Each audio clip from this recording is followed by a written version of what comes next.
What's up guys, Apple Non-Stop here, and today I'm actually going to be showing you my top 11 iOS 11 features, right? So a lot of these are really nice. I'm going to start off with the one you see every day when you come in onto your phone, right? And that's the lock screen, right?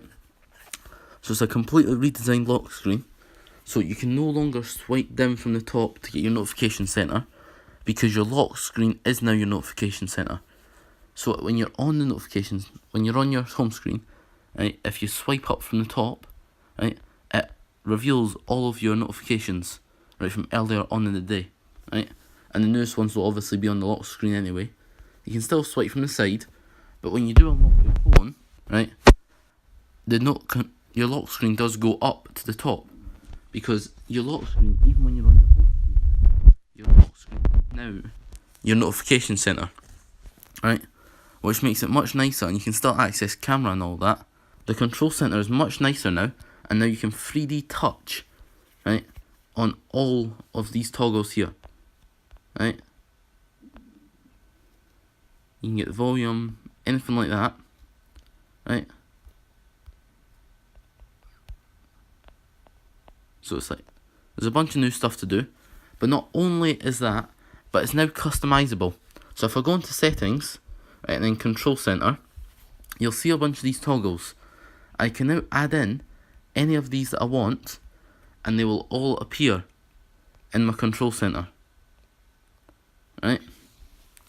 So there's a bunch of new control center stuff, right, and it gives you a big list of stuff that you can add, right? So you got low power mode, right, and then I'll move on to number 3 now. Is something we've been long awaiting from Apple, was to add in a screen recorder, which is now a toggle in your control center, and is what I'm currently recording on, right? So your screen recorder it's absolutely amazing, and it's much nicer to be able to actually use a proper screen recorder, rather than one that works part of the time and not all the time, or one with a wee sticker on the top. It's not the best, but I'm glad Apple have now incorporated that into it. If you screenshot something now, right, it'll flash, and it goes down into the bottom corner. So before it saves it, you can leave it alone and it will automatically save it like that. But if you screenshot something, you can actually open this up and you can crop it down to whatever you want. So say I want to do the App Store, right, I can just do that and crop the App Store in, right, which is much handier. And you can draw on it, and then you click done, and you can either save it to photos or delete a screenshot. So it'll never go into photos in the first place. And so 6, you'll now notice that on the dock, none of the apps now have their titles, right? So if I actually take one of the apps and slide it out, you'll notice its title does appear. So any app that does go into here, into your dock, right, its title is removed, right, which gives it a much cleaner look down here. And also in the dock, right, when I take something out, it spreads them along a lot nicer than it did in iOS 10. So they're all separated kind of and spread along a lot better in the dock, depending on how much of them there is. You can still only get 4, but still really good. There's now a new animation when opening apps as well. So if I go and open an app, right, and close it, you'll see it zooms out and goes up. Right, it's much nicer now than what it was before. It kind of gives it a new life now that they've all got new animations.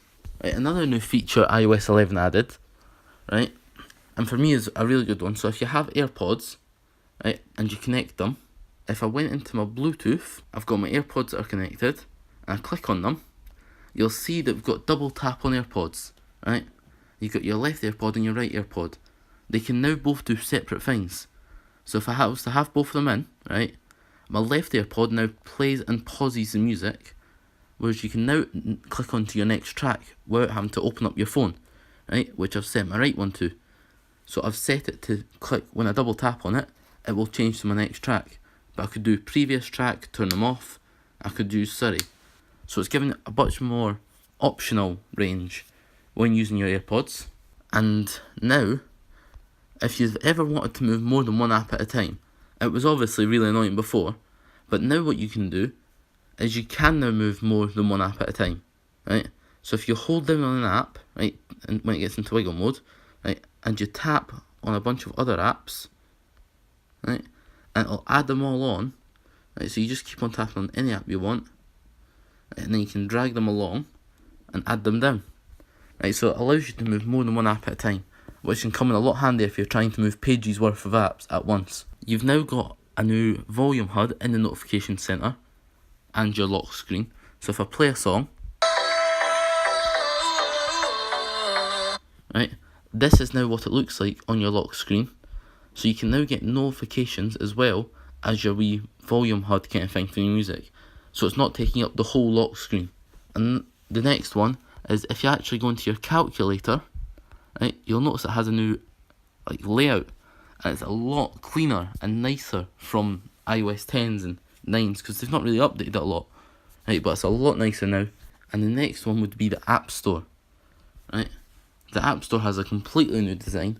I'm not a big fan of the App Store, right, like the App Store's new design.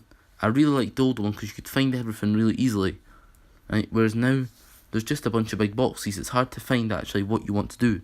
So it gives you a bunch of different pages, right, there's even a separate page for games now, right, so you got the top charts for games, and it's not like kind of invaded with a bunch of other random apps, it's just for games now, right. And if I go into my app switcher, you'll notice that it's kind of got a new animation, right, and the corners of all the apps are a lot more curved now, so they're not like kind of pointed corners, they've got a kind of slick curve to them. But you might be noticing as well that you can't actually see your home screen from the app switcher anymore, right? So they've kind of removed the home screen, right? And I'm quite annoyed about that because I did actually use it a lot. I could just click on it instead of having to reach for my home button, right? And Siri is now a lot more sounds a lot more natural.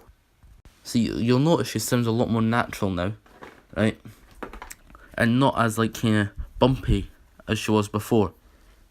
So that's it for this video. So thanks for watching. See you next time.